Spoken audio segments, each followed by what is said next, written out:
Bienvenida, bienvenido. Hoy nos metemos de lleno en algo fascinante. Una conexión que la verdad a muchos nos da vueltas en la cabeza. ¿Qué pasa realmente en nuestro cerebro cuando nos movemos, cuando hacemos ejercicio? Y sobre todo, ¿cómo se relaciona eso con nuestra capacidad para aprender, para concentrarnos? ¿Será verdad eso de mente sana en cuerpo sano? Es una gran pregunta, sin duda. Para tratar de responderla tenemos bastante material interesante. Hay revisiones científicas que juntan varios estudios, investigaciones bien específicas sobre neurociencia y ejercicio. Sí, y también trabajos académicos que analizan justo el impacto en el aprendizaje. Material variado. Exacto. Nuestra idea hoy es tratar de entender qué dice la ciencia más nueva sobre cómo el ejercicio, digamos, moldea nuestro cerebro, tanto al momento como a largo plazo. Y claro, ¿qué consecuencias prácticas tiene esto, no? Especialmente pensando en el rendimiento académico. Así que, bueno, vamos a analizarlo. Hay una idea bastante común, ¿no? Que después de hacer deporte, uno como que llega cansado, quizá menos listo para una clase o para ponerse a estudiar. Pero, ¿qué dicen los estudios sobre lo que pasa justo después de moverse? Es interesante, porque la evidencia va justo para el otro lado. Lo que sugieren las investigaciones es que el ejercicio físico, sobre todo si es de intensidad moderada, ¿Moderada cómo sería? Para tener una idea. pensá en un esfuerzo que te permite hablar, pero quizás ya no cantar cómodo. Algo así como, bueno, técnicamente se habla del 50% del VO2 máximo, pero para que se entienda, es ese punto. Ese tipo de ejercicio provoca respuestas inmediatas muy buenas para el cerebro. Ah, mira vos. ¿Y cuáles serían esas respuestas? Bueno, casi al instante, aumenta el flujo de sangre que llega al cerebro. Esto es clave, ¿sabes? Más sangre significa más oxígeno, más nutrientes, justo para las áreas que se activan, como las que planifican y hacen los movimientos. Es como abrirle la canilla de energía al cerebro, digamos. Entiendo, más combustible. Pero no es solo eso. También se liberan neurotransmisores fundamentales. Es como un cóctel químico, ¿viste? Catecolaminas, como la noradrenalina, que nos pone más alertas. Ajá. Dopamina relacionada con la motivación, el placer. Serotonina, importante para el ánimo. Y endorfinas, que nos dan esa sensación de bienestar. Claro, las famosas endorfinas. Exacto. Y esta mezcla no solo nos hace sentir bien. Varios estudios muestran que objetivamente mejoran tareas cognitivas. ¿Cómo cuáles? Por ejemplo, la velocidad para procesar información, la capacidad de enfocar la atención selectiva, y la memoria a corto plazo. Y esto pasa justo después de hacer ejercicio. O sea que, más allá de esa sensación de me despejé, el ejercicio prepara activamente al cerebro para funcionar mejor, cognitivamente hablando, casi al instante. Esa es exactamente la idea que transmiten las fuentes. Es como si le diera una puesta a punto química y energética Qué bueno eso. en distintas tareas mentales justo después de una sesión de ejercicio. Esto como que, bueno, desmiente un poco esa idea de llegar mentalmente agotado, no.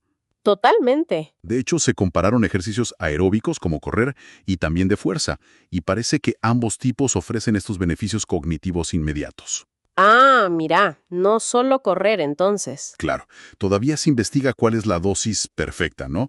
Qué tipo de ejercicio, cuánto tiempo, qué intensidad es la mejor para cada función cognitiva, pero el beneficio inmediato parece ser bastante claro y consistente. Muy interesante ese efecto al toque. Pero bueno, eso es lo que pasa justo después. ¿Qué ocurre si el ejercicio no es algo de un día, sino un hábito? ¿Hay cambios más profundos, más duraderos en el cerebro? Acá creo que se pone todavía más fascinante la cosa. Totalmente. Ahí entramos en lo que se llaman adaptaciones crónicas. Son cambios estructurales y funcionales que sí perduran si la actividad física es regular. Las fuentes que revisamos ponen el foco principalmente en tres grandes áreas de transformación a largo plazo. A ver, Primero, una mejora en la infraestructura de vasos sanguíneos, lo que se llama vascularización. Segundo, una mayor capacidad del cerebro para cambiar y adaptarse, la famosa plasticidad cerebral.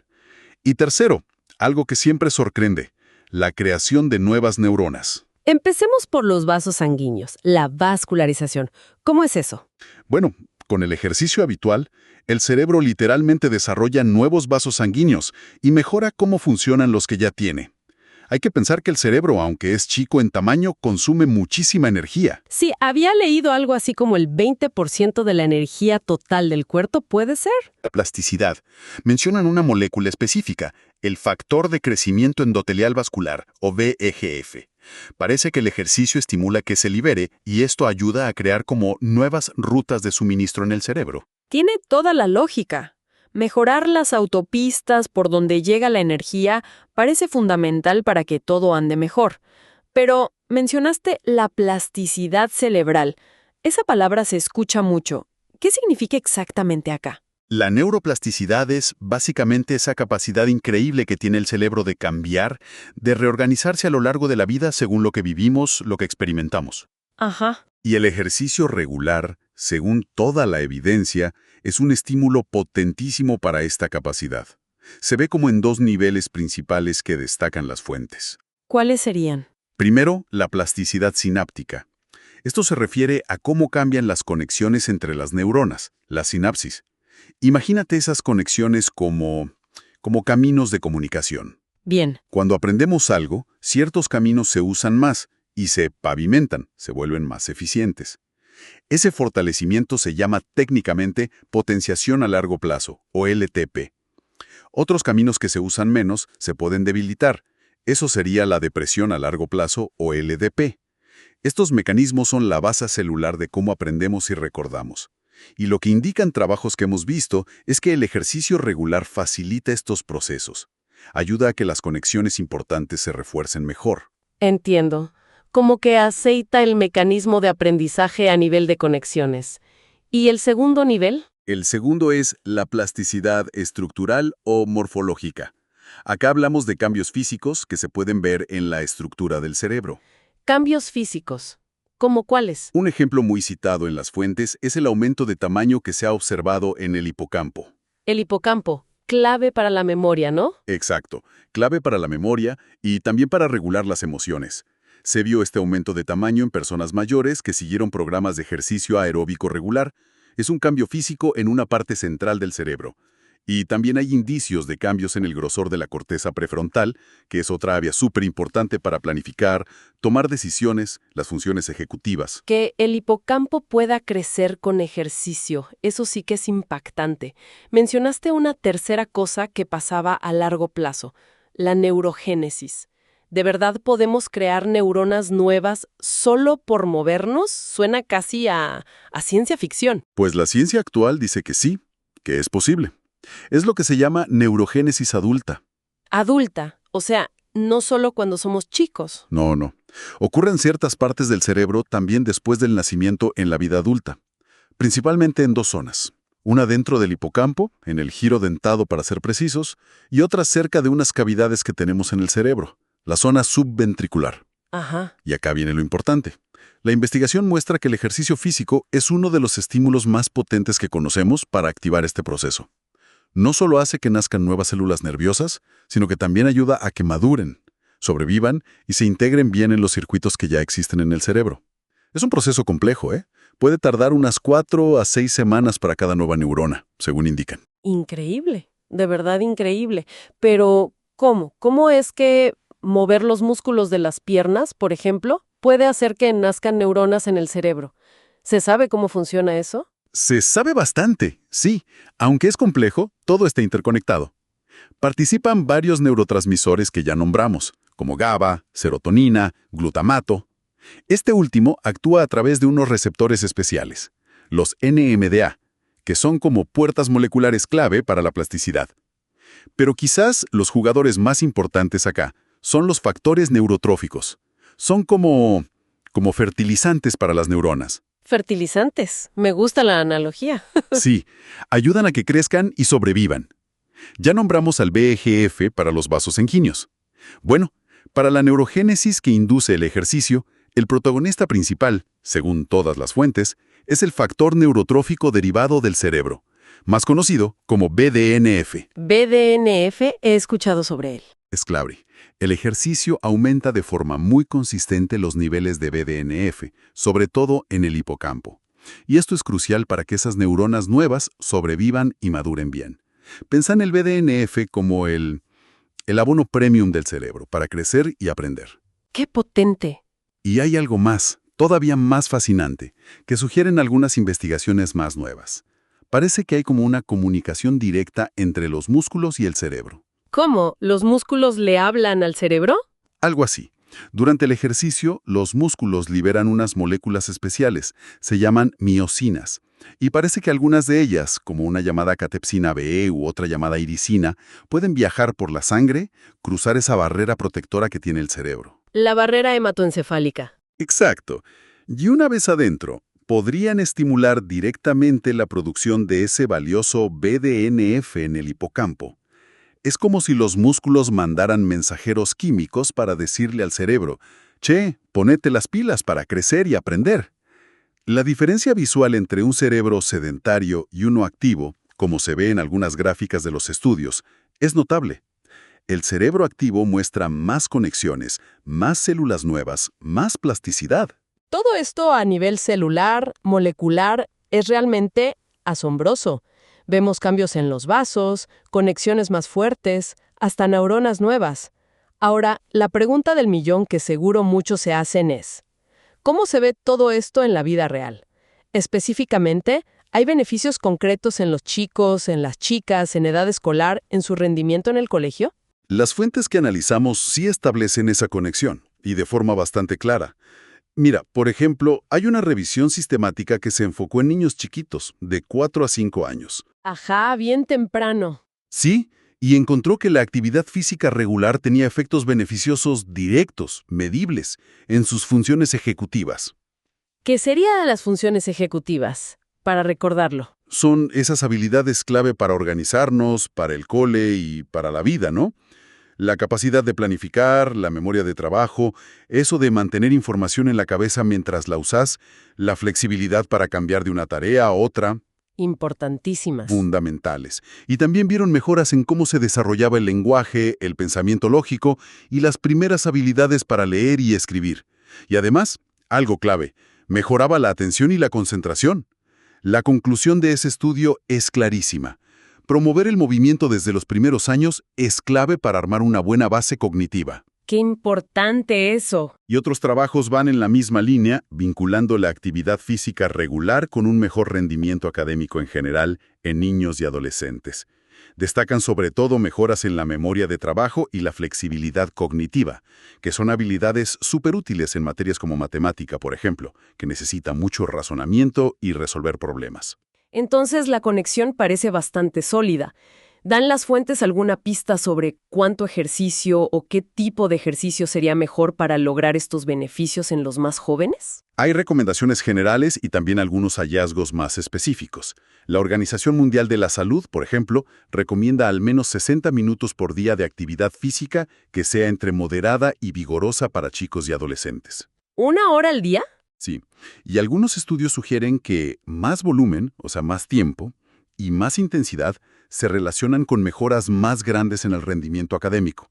Parece que las actividades de tipo aeróbico, correr, nadar, jugar deportes de equipo, son especialmente buenas para estimular la neuroplasticidad y también para la salud mental.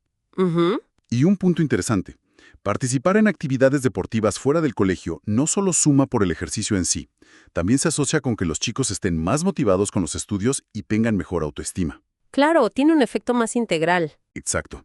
Y no hay que olvidarse de los beneficios indirectos, que son importantísimos también. Además de mejorar la cognición directamente, el ejercicio es un gran regulador del estrés, de la ansiedad, de los síntomas depresivos. Sabemos que todos esos factores emocionales pueden ser un freno enorme para aprender, ¿no? Entonces, al mejorar el estado de ánimo, el bienestar general, el ejercicio crea un clima mental y emocional mucho más favorable para sentarse a estudiar, para absorber información. Parece un cuadro bastante completo y positivo, pero ¿hay un consenso total en la ciencia sobre esto? ¿O quizás hay estudios que no encuentran esta relación tan directa? Es una buena pregunta. A ver, la gran mayoría de la investigación que hay respalda fuerte esta relación positiva entre actividad física y rendimiento académico o funciones cognitivas. Es cierto que, como menciona alguna revisión, puede haber algún estudio aislado que por ahí no encuentra una asociación estadísticamente significativa. Pasa a veces en ciencia. Claro. Sin embargo, la tendencia general, cuando miras el conjunto de toda la evidencia, es claramente a favor del ejercicio. Obviamente, y esto es importante decirlo, el rendimiento académico depende de un montón de cosas, ¿no? Sí, claro, no solo el ejercicio. Por supuesto, el entorno socioeconómico, la alimentación, los hábitos de estudio de cada uno, el apoyo familiar, influyen muchísimas cosas. Pero la actividad física aparece consistentemente en las fuentes como un factor relevante.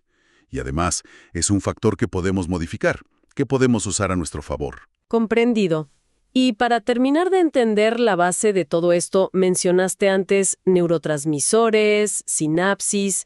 Quizás estaría bueno repasar muy rapidito cómo es esa comunicación entre neuronas que el ejercicio parece mejorar tanto.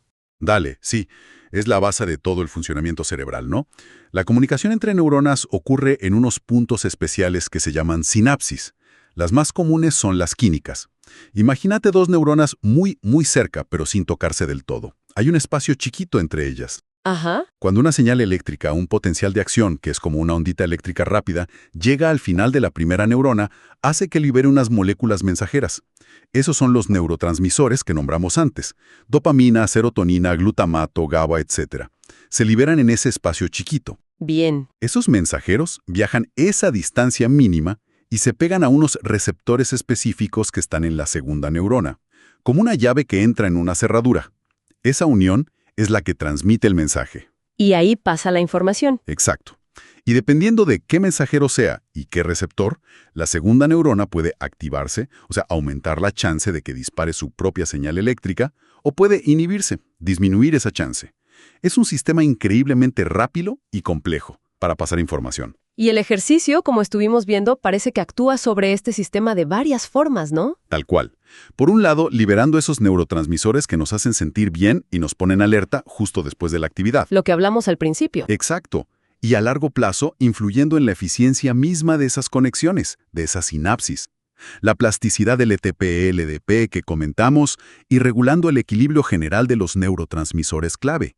Por ejemplo, ayuda a modular la serotonina y la dopamina, importantes para el ánimo, la motivación. También el GABA, que es como el principal freno del cerebro, ayuda a controlar que no haya sobreexcitación. Y el glutamato, que es el principal acelerador, crucial para aprender y recordar. El ejercicio ayuda a mantener todo ese balance químico en un estado más óptimo. Bien. Bueno, si intentamos juntar todas las piezas de este rompecabezas que fuimos sacando de las fuentes, el panorama que queda es bastante potente, ¿no? La actividad física regular no es solo un extra para estar sanos. Parece que provoca cambios muy concretos, medibles, en la estructura y en la química de nuestro cerebro. Así es. Cambios que, según la evidencia que revisamos, se traducen en una mejor capacidad cognitiva, en una mayor protección de la salud mental y, como una consecuencia bastante lógica, en un mejor desempeño académico. Sobre todo si estos hábitos empiezan desde chicos. Claro. Y los mecanismos son súper variados, desde mejorar cómo llega la sangre al cerebro, fortalecer las conexiones que ya existen, hasta promover que nazcan neuronas nuevas. Y todo esto en un ambiente neuroquímico más favorable, gracias a neurotransmisores y a factores como el BDNF. Entonces, para ir cerrando, ¿qué nos llevamos de todo esto? Queda bastante claro que mover el cuerpo es también, de formas muy profundas, ejercitar la mente. Efectivamente. Y quizá, como una reflexión final que nos dejan estas investigaciones, podríamos pensar en esto. Si vimos que el cerebro es tan adaptable, tan plástico, y que el ejercicio físico es un estímulo tan potente para encender esa plasticidad, ¿cuál podría ser el verdadero potencial que se acumula a lo largo de toda una vida si integramos el movimiento no como una obligación, sino como una parte esencial de cómo nos desarrollamos y cuidamos desde el principio? Claro, más allá de las notas o del rendimiento en un momento dado. Exacto. ¿Qué nivel de resiliencia cognitiva, de bienestar general podríamos alcanzar? Es una pregunta profunda, creo, que la ciencia nos invita a explorar en nuestra propia vida.